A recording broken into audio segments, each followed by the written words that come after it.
Beijing. A Chinese human rights activist who went by the online name Super Vulgar Butcher and made public shaming of officials' a raucous art form was sent to prison for 8 years after a court declared him guilty of subversion on Tuesday after an earlier, secretive trial. The activist, whose real name is Wu Gan, became renowned among rights advocates for helping organize boisterous protests outside courthouses and government offices to support plaintiffs and defendants who accused officials of abusing their power. Mr. Wu, easily recognized by his shaven head and goatee, relied on social media, a wide and fluid network of online supporters, and abrasive mockery to spread his message. He had humorously likened himself to a butcher disposing of foes of human rights. The verdict underlined how under President Xi Jinping, determined activists like Mr. Wu, who once survived at the edges of official tolerance, have come under concerted attack from the police, prosecutors, and courts, with the state news media often acting as a cheerleader.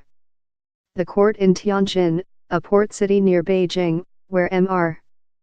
Wu was tried and convicted, said that he had used rights defense and performance art as a ploy to seriously harm national security and social stability, said an official summary of the verdict. For a long time, Wu Gan used the internet to disseminate voluminous statements attacking state power and the constitutionally established state order, and he promoted the idea of toppling the wall through subversion of state power, the court said. Government officials put a tight lid on Mr. Wu's trial, which was held more than 4 months ago. Protesters were warned against turning up, and Mr.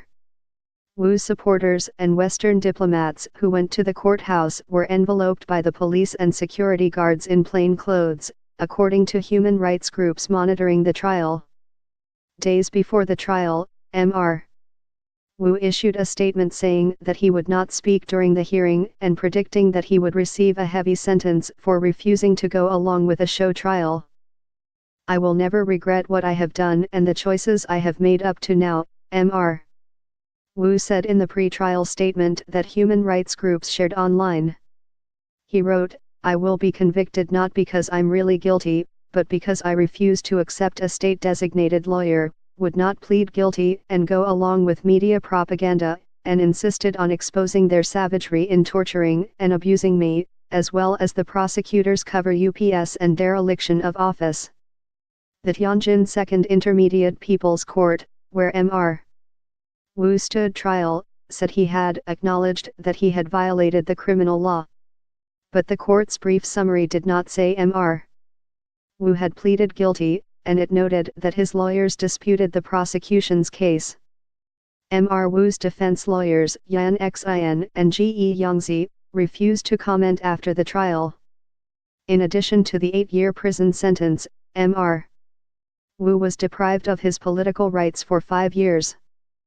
In handing down the verdict, the court said Mr. Wu attacked state power, promoted subversion and colluded with illegal religion practitioners, vilified others on the internet and spread rumors in the name of safeguarding rights.